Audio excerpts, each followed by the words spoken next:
خوش نصیب لوگ وہ جن کو نصیب ہو صحبت اللہ۔ راہ ولی میں وہ تاثیر دیکھی، بدلتی ہزاروں کی تقدیر دیکھی۔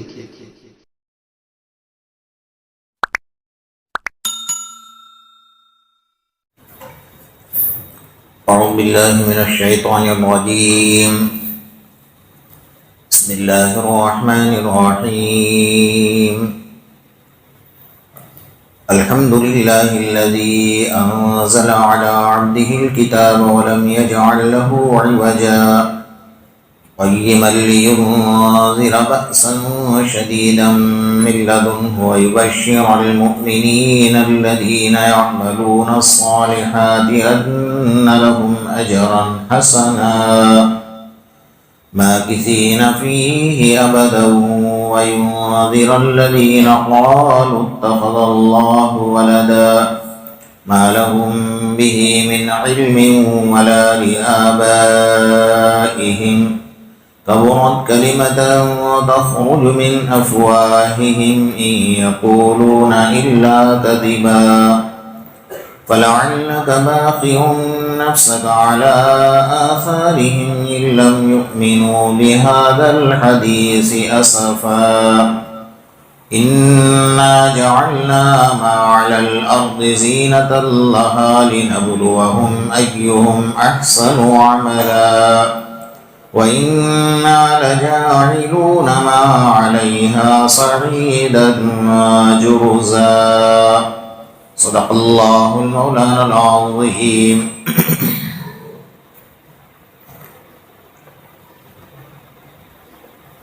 گزشتہ کل آپ حضرات کے سامنے سورہ کہف کی دوسرے نمبر کی آیت پر گفتگو چل رہی تھی کہ اللہ تبارک و تعالیٰ نے آقا نامدار محمد الرسول اللہ صلی اللہ علیہ وسلم کو یہ حکم دیا کہ گناہگار بندوں کو میرے عذاب سے ڈراؤ اور نیک بندوں کو، ایمان لانے والوں کو، اعمال صالحہ کرنے والوں کو اجر حسنہ کی بشارت دو۔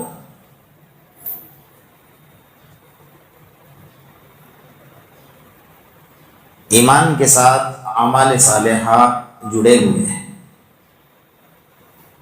قرآن میں جہاں بھی اللہ تبارک و تعالیٰ نے فرمایا ان الذین آمنوا وعملوا الصالحات والذین آمنوا وعملوا الصالحات، یا ایمان کا تذکرہ ہے اس کے ساتھ اعمال کا بھی تذکرہ ہے۔ اگر کوئی بندہ صرف ایمان لاتا ہے اور عمل نہیں کرتا ہے تو ایک وقت اس کے اوپر وہ آتا ہے کہ دھیرے دھیرے دھیرے ایمان ہاتھ دھو بیٹھتا ہے، کیونکہ اعمال اس کے ایمان کو مضبوط کرتے ہیں۔ الایمان یزید و ینقص، امام بخاری رحمۃ اللہ علیہ نے باب باندھا ہے کہ انسان کا ایمان بڑھتا بھی ہے، انسان کا ایمان گھٹتا بھی ہے۔ وہ جتنے اعمال کرے گا اتنا ایمان آگے بڑھے گا، اور اعمال میں چوری کرے گا اتنا ایمان گھٹتا جائے گا، یہاں تک کہ دھیرے دھیرے دھیرے ایمان ختم ہو جائے گا۔ اسی کو ہم سب کے آقا محمد الرسول اللہ صلی اللہ تعالی علیہ وسلم فرماتے ہیں کہ ایک وقت میرے امت پر ایسا آئے گا کہ صبح کو مومن ہوگا اور شام میں اس کا جنازہ جائے گا تو کافر کا جنازہ ہوگا۔ شام کو بستر پر مسلمان بن کر سوئے گا، صبح اس کا جنازہ اٹھے گا تو کافر کا جنازہ ہوگا۔ اللہ ہم سب کی اور امت کی حفاظت فرمائے۔ تو اعمال صالحہ ایک شوق چاہیے، لگن، امید، ایک جذبہ، اللہ سے محبت، آخرت کی فکر، جنت کی طلب، یہ سب چیزیں جب جڑ جاتی اس کو اعمال میں مزہ آتا ہے۔ اور اعمال کی لذتیں یوں ہی نہیں ملتی، اللہ سے مانگنا پڑتا ہے۔ اللہ تبارک و تعالیٰ پھر چھوٹی سی نیکی میں یا چھوٹی سی ادا میں اس کے ساتھ ایسا کام کرتے ہیں کہ تاریخ سونے کے حروف سے لکھنے پر مجبور ہو جاتی ہے۔ کبھی کبھی زندگی ایک ادا اللہ کو پسند آ جاتی ہے. ہم اللہ سے ہر وقت یہی دعا کرتے رہے کہ اللہ ہماری زندگی کی کوئی ایک ادا تو پسند کر لے. ساری زندگی کے اعمال پسند کر لے, قبول کر لے, اس کی مرضی کی بات ہے, لیکن اللہ سے یہ دعا ضرور کرے کہ اللہ کوئی زندگی کی ایک ادا تو پسند کر لے. کبھی ایک ادا بھی اگر اللہ کو پسند آ گئی نا, ہمارا بیڑا پار ہو گیا. حضرت ذوالنون مصری رحمۃ اللہ علیہ اس وقت ولی نہیں بنے تھے, قطب نہیں بنے تھے, عام دوستوں کے ساتھ جا رہے تھے سفر میں. تو ویران اور پتھریلی علاقہ تھا, اس پتھروں کے اوپر بیٹھے تو ایک ساتھی نے پتھر ہٹایا. جیسے پتھر ہٹایا تو نیچے سے خزانہ نکلا, سونا چاندی ہیرے جواہرات, ہر ایک نے لینا شروع کر دیا. حضرت ذوالنون مصری رحمۃ اللہ علیہ اس وقت ولی نہیں بنے تھے, یہ بھی ایسے تھے جیسا اور ساتھی تھے. انہوں نے ایک دیکھا کہ ایک سونے کی تختی پر اللہ لکھا ہوا ہے, بڑا خوبصورت انداز میں لکھا تھا. اس کو اٹھا لیا اور سب کو کہا کہ جس کو جو لینا ہے لے لو, مجھے صرف اتنا دے دو. اس نام کو پسند کر لیا, اٹھا لیا, لے کر سب چلے گئے.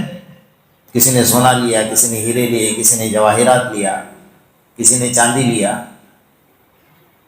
رات میں جب گھر پہنچے تو حضرت ذوالنون مصری رحمۃ اللہ علیہ اس کو بڑے محبت سے چوم رہے تھے کہ اللہ کا نام ہے. اٹھا کر رکھا اور سو گئے. خواب میں اللہ تبارک و تعالیٰ کی زیارت نصیب ہوئی. اللہ اکبر. اللہ نے خواب میں کہا کہ اے ذوالنون, زمین پر کسی نے ہیرے پسند کیے, کسی نے سونا پسند کیا, کسی نے چاندی پسند کی, ہم نے اس کو دے دیا. تو نے ہمارا نام پسند کیا, ہم نے ساری کائنات میں تجھے اپنے لیے پسند کیا. اس دن سے ان کے سر پر ولایت کا تاج آ گیا. نیکی کتنی تھی؟ چھوٹی سی. اللہ کو عطا پسند آ گئی. اس کے بعد جو حضرت ذوالنون مصری کا ایک عجیب سی کیفیت ہو گئی, اللہ کا دیدار ہوا خواب میں. حضرت موسیٰ نبی علیہ السلام کے بارے میں آتا ہے نا, فلما تجلی ربہ للجبل جعلہ دکا, کہ حضرت موسیٰ علیہ السلام جب کوہ طور پر چڑھے, اللہ کا حکم ہوا کہ آ جاؤ کوہ طور پر.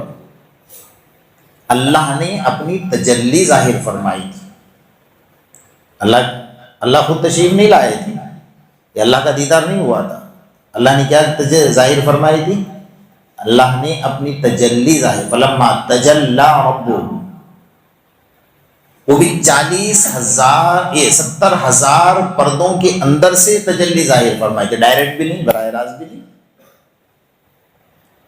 حضرت موسیٰ علیہ السلام نے وہ تجلی کو دیکھا پہاڑ پر, خر موسیٰ صاعقا, بے ہوش ہو کر گر گئے. جب اٹھنے کے بعد آپ کے چہرے کی رنگت اور رونق جو تھی نا, وہ بھی عجیب سی ہو گئی.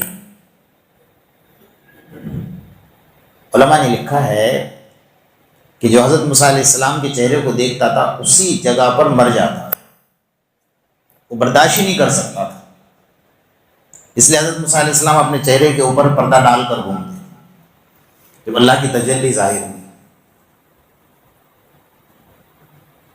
اب جنتی جب جنت میں اللہ کو براہ راست دیکھیں گے تو چہرے کا کیا حال ہوگا بھائی؟ دیکھنا ہے نا سب کو, اللہ کی زیارت کرنی ہے نا. اس کے لیے سجدہ ہے. جتنے لمبے سجدے کرو گے اتنا اللہ پاک دیدار نصیب فرمائے گا. حضرت فاطمہ رضی اللہ تعالیٰ عنہ, بہن کو عبادتوں کی کیا ضرورت تھی؟ اللہ کے رسول صلی اللہ علیہ وسلم نے بشارت دی تھی جنت کی, اور یہ بھی نہیں کہا تھا کہ تو جنتی ہے, یہاں تک فرمایا تھا کہ سیدۃ نساء اہل الجنہ, تو جنتی عورتوں کی سردار ہے. تو دیکھا جائے تو اگر آرام سے سو جاتے فرائض پڑھ کر تو کافی تھا. اللہ کے رسول نے بشارت تو دے دی ہمیں نا. حضرت فاطمہ کے بارے میں علماء نے لکھا ہے، مفسرین یعنی سن کر دنگ رہ جاتے ہیں ہم لوگ، ہمارا ذہن کام نہیں کرتا ہے کیونکہ ہماری عقل اتنی ہے نا، اس کے حساب سے ہمارا ذہن چلتا ہے۔ علماء نے لکھا ہے کہ عرب کی سردی کی راتوں میں حضرت فاطمہ نے عشاء کی نماز کے بعد 2 رکعت نفل کی نیت باندھی اور 1 رکعت میں 25 پارے پڑھ لیے۔ اللہ، کتنے؟ 25 پارے 1 رکعت میں پڑھ لیے۔ دوسری رکعت میں کھڑی ہو گئی، 3 پارے پڑھے، کتنے ہو گئے؟ 25 اور 3 28 پارے ہو گئے۔ اور ان کا پڑھنا ہمارے جیسا تو نہیں تھا، یعلمون تعلمون یعلمون تعلمون، ان کا پڑھنا بھی پڑھنا تھا۔ حضرت فاطمہ حافظہ تھی اور اللہ کے رسول نے خود نہیں پڑھایا تھا، تو کیسا پڑھنا ہوگا ان کا؟ جب سلام پھیرا تو تہجد کے اذان کی آواز آئی، جیسے آواز سنی نا تو تلملا اٹھی اور فوراً اللہ کے سامنے ہاتھ اٹھا کر، اللہ تو نے رات اتنی چھوٹی کر دی کہ ہم 2 رکعت نماز بھی نہیں پڑھ پا رہے۔ اللہ اکبر، یہ نہیں کہا کہ اللہ دیکھا تو نے کہ میں نے تو 28 پارے پڑھ لیے 2 رکعت میں، نہیں، اللہ سے شکوہ کیا رات کے چھوٹے ہونے کا کہ اللہ تو نے رات اتنی چھوٹی کر دی کہ ہم 2 رکعت نماز بھی نہیں پڑھ پا رہے ہیں۔ یہ ہوتی ہے عبادت کی لذت، اور یہ لذت اللہ سے مانگنے پر ملتی ہے، بغیر مانگے نہیں ملتی۔ اللہ سے مانگو، اللہ سے یہ کہو کہ اللہ یہ بے لذت سجدے ہم کب تک کرتے رہیں، یہ بے لذت قرآن کی تلاوت، یہ بے لذت عبادت کب تک کرتے رہیں گے؟ تو اپنے عبادت کی لذت ہمیں نصیب فرما دیں۔ حضرت تھانوی رحمۃ اللہ علیہ کی خدمت میں ایک بیچارہ بوڑھا آیا تھا، دیہات کا، دیہاتی ہوتے ہیں نا، لیکن ان کا ایمان کافی مضبوط ہوتا ہے دیہات، تو خدمت میں رہا، 40 دن رہا۔ حضرت نے کچھ نہیں کہا کیونکہ جب ان پڑھ لوگ، جاہل لوگ، گنوار بدو دیہاتی آتے تھے نا، ان کے اوپر سختی نہیں برت، کوئی ان کی خدمت میں پڑھا لکھا انسان عالم جاتا اس کے کان پکڑوا دیتے تھے کوئی غلطی کرے تو بدو 40 دن رہا، اور 40 دن کے بعد او تھانوی چل میں جاتا ہوں۔ حضرت نے کہا جائیے کوئی بات نہیں، لیکن وہ ایک جملہ کہا کرتا تھا کہ میں نے کچھ نہیں سیکھا، لیکن جب ان کے یہاں رہا، ان کے خانقاہ میں رہا اور اس ماحول میں 40 دن رہا، تو اپنی زبان میں کہتا ہے کہ میں جب سجدے میں جاوت ہوں تو اتنا مزہ آوت ہے کہ چینی کھاوت ہوں۔ تو اپنی زبان میں کہا کرتا تھا کہ جب میں سجدے میں جاتا ہوں تو اتنی لذت آتی ہے نا جیسا منہ میں شکر ڈالی ہے میرے، اور اٹھنے کا من ہی نہیں ہوتا ہے۔ تو یہ چیزیں بھی کسی اللہ والوں کی جوتیاں سیدھی کرنے پر ملتی ہیں، براہ راست نہیں ملتی۔ حضرت سعید بن جبیر رضی اللہ تعالیٰ عنہ بڑے صحابی، بڑے مقام والے، حجاج بن یوسف نے جب انہیں شہید کرنے کا ارادہ کیا اور بلایا سامنے، اور انہیں یقین تھا کہ مجھے شہید کرے گا، کھڑا کیا کہ بتاؤ تمہاری آخری خواہش کیا ہے؟ تو حضرت سعید بن جبیر رضی اللہ تعالیٰ نے کہا کہ 2 رکعت نماز پڑھنے دے، میری آخری خواہش ہے۔ کھڑے ہو گئے نماز پڑھنے کے، جلدی نماز پڑھ کر فارغ ہو گئے۔ زندگی میں کبھی اتنی جلدی 2 رکعت نہیں پڑھی جو یہ پڑھ لی۔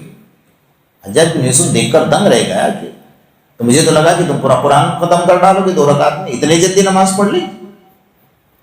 تو کہا کہ بھائی اس لیے جلدی پڑھ لی کہ کہیں تیرے دل میں یہ خیال نہ آئے کہ موت کی ڈر کی وجہ سے نماز لمبی پڑھ رہا ہے، اور یہ بھی خیال تھا کہ میں جتنی زیادہ لمبی نماز پڑھوں گا اتنی تاخیر ہوگی اللہ سے ملاقات میں، تو شہید کرے گا فوراً اللہ سے ملاقات۔ ہماری نماز تو چوہے خراب کر دیتے، مچھر خراب کر دیتے، اگر سب میں سے ایک چوہا چلا جائے تو ساری سب ٹوٹ جائے، یہ ہماری نماز ہے؟ یہ لذت نہیں ہے نا ہمیں، وجہ یہ ہے۔ تو میرے دوستو، لذت اللہ سے عبادت کی لذت، یبشر المؤمنین الذین یعملون الصالحات ان لهم اجرا حسنا، اللہ تبارک و تعالیٰ بشارت دے رہے ہیں ایمان لانے اور ایمان کے ساتھ اعمال صالحہ کرنے والوں، کیونکہ ہمارا ایمان بڑا مضبوط ہے اور ہمارے ایمان کی قدر اللہ کے پاس بہت زیادہ ہے۔ ایک بار اللہ کے رسول صلی اللہ علیہ وسلم سفر سے آئے اور بیٹھے، اور اچانک صحابہ کرام سے سوال کر لیا کہ یہ بتاؤ کہ سب سے زیادہ مضبوط ایمان کس کا ہے؟ صحابہ کرام ایک دوسرے کا چہرہ دیکھنے لگے، اللہ کے رسول نے بار بار پوچھا تو پھر صحابہ نے جواب دیا کہ اللہ کے رسول آپ کا کہا نہیں، انبیاء کرام کا فرمایا نہیں، کہ اس لیے کہ انبیاء کرام براہ راست اللہ تبارک و تعالیٰ کے رابطے میں رہتے ہیں، اللہ سے قریب رہتے ہیں، اللہ کی وحی ان پر نازل ہوتی ہے اور اللہ تبارک و تعالیٰ ان کی نگرانی فرماتے ہیں۔ تو پھر فرمایا فرشتوں کا، کہا نہیں، اس لیے کہ وہ اللہ کے نور سے بنائے ہوئے ہیں اور اللہ کے قریب رہتے ہیں، تو ان کا بھی ایمان اتنا مضبوط، اتنا قیمتی نہیں۔ پھر صحابہ کرام نے اللہ کے رسول ہمارا، ہم صحابہ کرام کا، فرمایا نہیں، اس لیے کہ تم نے مجھے دیکھا ہے، تم نے جبرائیل کو دیکھا ہے، تمہارے سامنے اللہ کا قرآن اترا ہے۔ تو صحابہ کرام نے فرمایا واللہ ورسولہ اعلم، اللہ اور اس کے رسول بہتر جانتے کس کا ایمان مضبوط ہے، کس کا ایمان زیادہ قیمتی۔ تو آپ نے فرمایا ان لوگوں کا ایمان سب سے زیادہ قیمتی ہے جنہوں نے نہ مجھے دیکھا ہوگا، نہ میرے دیکھنے والوں کو دیکھا ہوگا یعنی صحابہ کرام کو، نہ ان کے دیکھنے والوں کو دیکھا ہوگا یعنی تابعی کو، نہ ان کے دیکھنے والوں کو دیکھا ہوگا یعنی تبع تابعی کو، نہ ان کے دیکھنے والوں کو دیکھا ہوگا، فرمایا نہ انہوں نے ان کو دیکھا ہوگا، نہ ان کو، نہ کرتے کرتے کرتے لمبی فہرست گنائی، فرمایا پھر بھی وہ میری بات سنیں گے، اللہ کا قرآن سنیں گے تو وہ ڈر کر اللہ کے قریب آئیں گے، اعمال صالحہ کریں گے، ان کا ایمان سب سے زیادہ قیمتی ہے۔ تو ہم اپنے ایمان کی قدر کریں۔ وَيُبَشِّرَ الْمُؤْمِنِينَ، فرمایا ایمان والو تمہیں بشارت دی جا رہی ہے، اس لیے کہ تم نے اللہ کو نہیں دیکھا، تم نے جبرائیل کو نہیں دیکھا، تم نے آقا نامدار محمد الرسول اللہ صلی اللہ علیہ وسلم کو نہیں دیکھا، تم نے ابو بکر، عمر، عثمان، علی کو نہیں دیکھا، تم نے تابعی کو نہیں دیکھا، تبع تابعین کو نہیں دیکھا، ان کے دیکھنے والوں کو نہیں دیکھا، پھر بھی تم اللہ کی بات کو مان رہے، تو تمہارا ایمان اللہ کے نزدیک بہت زیادہ طاقتور اور مضبوط ہے۔ ہاں درجے اللہ تبارک و تعالیٰ نے رکھے، جیسا جیسا بندہ اعمال کرتا جائے گا ویسے درجے آگے پاتا جائے گا، جتنا آگے جتنے اعمال کرتا جائے گا اتنے درجے پاتا جائے گا۔ تو بہرحال اللہ تبارک و تعالیٰ کی اتنا قریب ہوتا ہے۔ ان الذین آمنوا وعملوا الصالحات سیجعل لهم الرحمن ودا، جب بندہ عبادت میں آگے بڑھتا ہے تو اللہ تبارک و تعالیٰ آسمان پر فرشتے کو کہتے ہیں جبرائیل زمین پر جاؤ اور اعلان کرو کہ فلاں بندہ مسجد میں میری عبادت کر رہا ہے، وہ بندہ مجھ سے محبت کرتا ہے، تم اعلان کرو کہ اس بندے سے اللہ بھی محبت کرتا ہے، اس بندے سے اللہ بھی محبت کرتا ہے۔ جبرائیل آ کر زمین پر اعلان کرتے ہیں کہ فلاں فلاں بندہ ہے جس سے اللہ محبت کرتا ہے۔ اب ہمیں کیسے پتا چلے کہ اللہ ہم سے محبت کرتا ہے؟ اس کی نشانی بتائی کہ جب بندہ اللہ کے پاس یعنی مسجد میں آ کر بیٹھتا ہے اور دین کی بات سنتا ہے، اللہ کا قرآن سنتا ہے، آقا نامدار محمد الرسول اللہ صلی اللہ علیہ وسلم کی باتیں سنتا ہے، اس کا دل اندر سے رونے لگتا ہے، اس کے آنکھوں سے آنسو نکلتے ہیں، تو یہ وہ نشانی ہے اللہ کے محبت کی کہ دین کی بات سنیں اور اس کی آنکھوں سے آنسو نکلنے لگ جائے تو سمجھ جاؤ کہ اللہ اس بندے سے محبت کرتا ہے۔ اس کا دوسرا فائدہ کیا ہے کہ جب فرشتہ اعلان کرتا ہے زمین پر آ کر کہ اس بندے سے اللہ محبت کرتے ہیں تو تمام زمین کے جتنے جانور پرندے ہیں، بلوں کی چونٹیاں، ہواؤں کے پرندے، سمندر کی مچھلیاں، جتنے جانور ہیں وہ سب کے سب اس کے حق میں مغفرت کی دعا کرتے ہیں، اس لیے کہ اس بندے سے اللہ محبت کرتا ہے۔ یہ اعمال صالحہ کا درجہ ہے کہ جو بندہ اعمال صالحہ کرتا ہے، نیک عمل کرتا ہے، اس کے حق میں سب کے سب دعا کرتے ہیں۔ جیسا افطاری کا وقت ہے، ہم لوگ افطار کے لیے بیٹھے ہوئے ہیں، دسترخوان سجا ہوا ہے، ہر چیز موجود ہے، کھجور سے لے کر شربت ہے، ساری چیزیں موجود ہیں، لیکن بندہ ہاتھ نہیں لگاتا ہے۔ کیوں نہیں ہاتھ لگاتا بھائی؟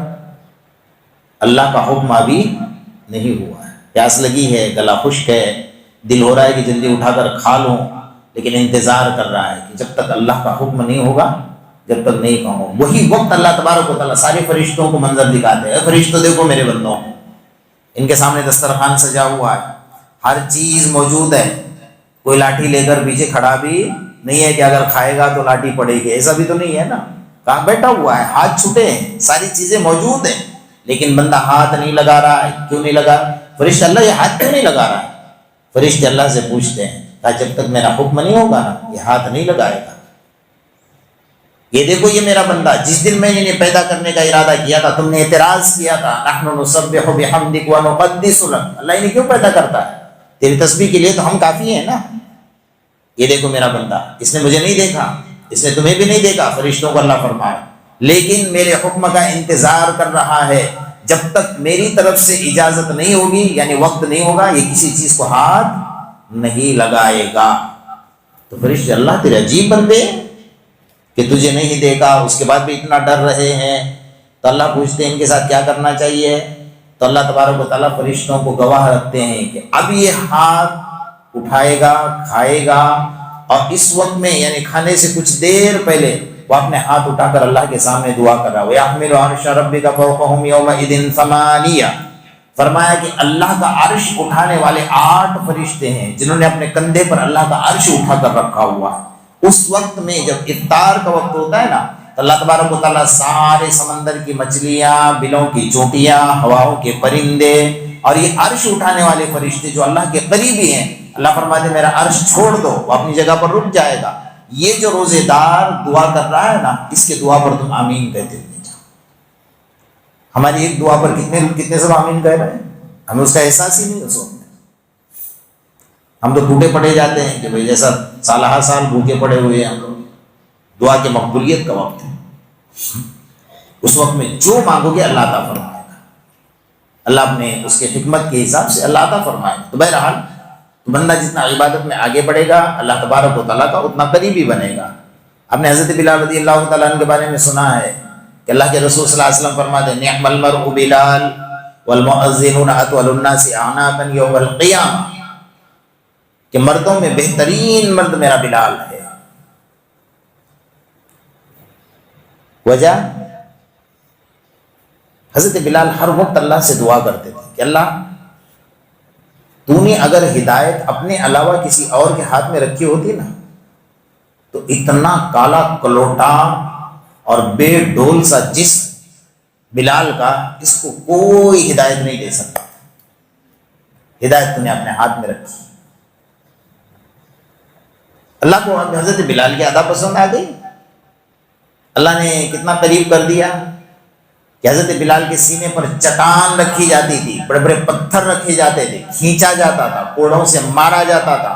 اس وقت آپ کی زبان سے نکل رہا قل هو اللہ احد اللہ الصمد اللہ الصمد میں اللہ میرا بے نیاز. اللہ نے اللہ کے رسول کا اتنا قریبی بنایا نا. اللہ کے رسول صلی اللہ علیہ وسلم کے زمانے کے 4 مؤذن تھے ان میں سب سے پہلا درجہ حضرت بلال کا تھا.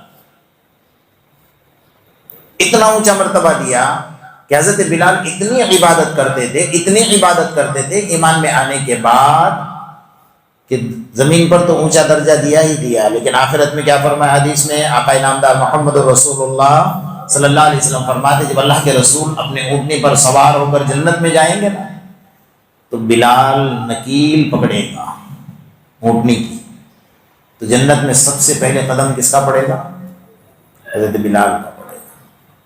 بھائی نکیل پکڑ کر چل رہے آگے تو آگے والے کا ہی قدم پڑے گا. کیوں؟ فرمایا کہ بلال نے اتنی عبادت کی اور صحابہ نے نہیں کی. حضرت ابوبکر کا تو کوئی پوچھ ہی نہیں سکتا ہے کیونکہ اللہ کے رسول صلی اللہ علیہ وسلم نے فرمایا کہ ابوبکر کا ایمان اور عمر سے لے کر کے قیامت تک آنے والی سارے میرے امت کا ایمان ایک ترازو میں رکھا جائے تو ابوبکر کا ایمان کا پلڑا جھک جائے گا. ہر ایک کو الگ الگ مقام دیا اللہ کے رسول صلی اللہ علیہ وسلم. تو بہرحال ایمان عمل صالحہ دونوں کا جوڑ. ہم دنیا کے اندر چھوٹی سے چھوٹی نیکی کو یہ سمجھ کر نہ چھوڑے کہ یہ چھوٹی سی نیکی ہے. کبھی کبھی یہی نیکی ہمارے نجات کا ذریعہ بنتی ہے.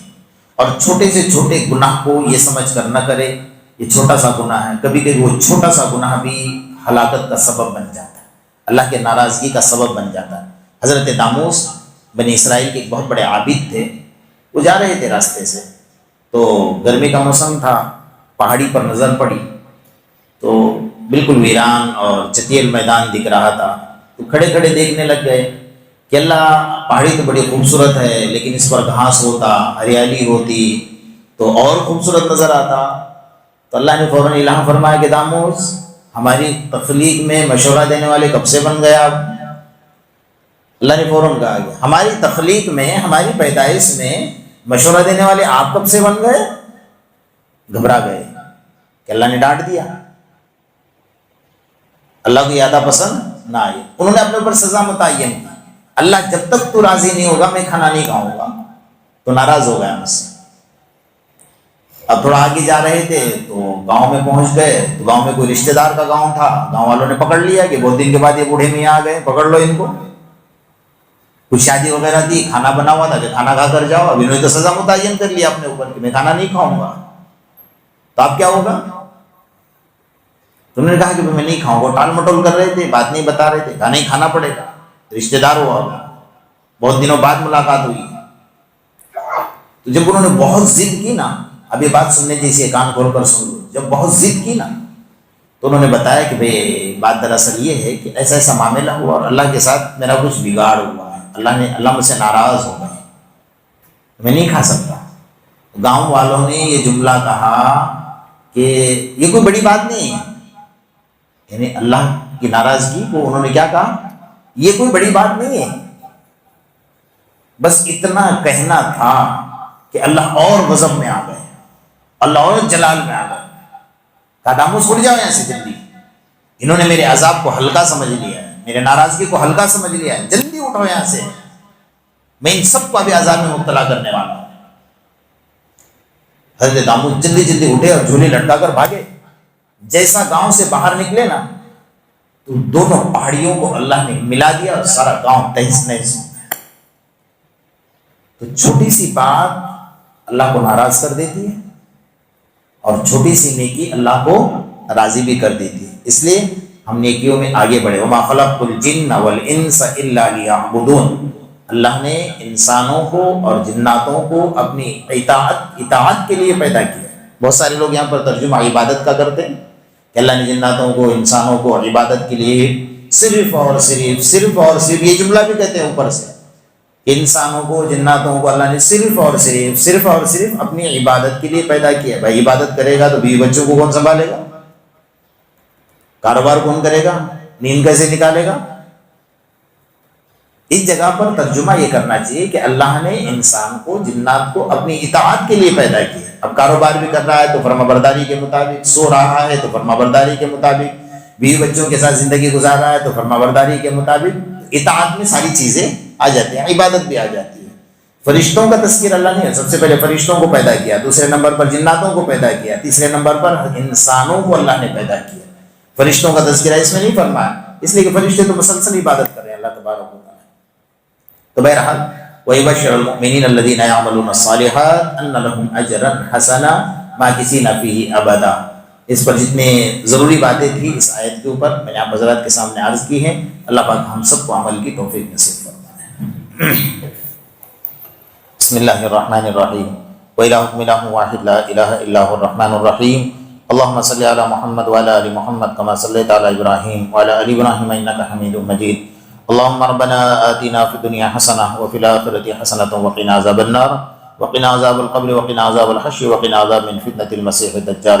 اے الہ العالمین ہم تمام کے صغیرہ اور کبیرہ گناہوں کو معاف فرما، یا اللہ جو گناہ جان بوجھ کر نہ جانے کیے اسے بھی معاف فرما، یا اللہ جو گناہ رات کے اندھیرے یا دن کے اجالے میں کیے اسے بھی معاف فرما، یا اللہ ہر آنے والے مصیبتوں سے ہماری حفاظت فرما، رمضان کی برکات سے مالا مال فرما، یا اللہ قرآن کی تلاوت کو قبول فرما، تراویح پڑھنے پڑھانے کو قبول فرما، ہمارے روزوں کو قبول فرما، ہماری نمازوں کو قبول فرما، ہمارے زکوٰۃ لینے دینے کو قبول فرما، تیرے راستے میں خرچ کرنے والوں کو قبول فرما، تیرے راستے میں چلنے والوں کو قبول فرما، یا اللہ ہماری ہر نیکی کو قبول فرما کر ہم سب کے لیے نجات کا ذریعہ بنا، اخلاص کی دولت سے مالا مال فرما، ریاکاری شہرت دکھلاوے سے ہماری اور امت کی مکمل حفاظت فرما، اے مولا کریم ظالموں کے ظلم سے ہماری حفاظت فرما، ہر پریشانی سے ہماری حفاظت فرما، رزق حلال نصیب فرما، حرام روزی سے ہماری اور امت کی حفاظت فرما، آپس میں اتحاد اتفاق نصیب فرما، ہمارے مساجد مدارس خانقاہ اسلامی نشانی اور حرمین شریفین کی حفاظت فرما، جو اس کی حفاظت کر رہے ہیں تو ان کی بھی حفاظت فرما،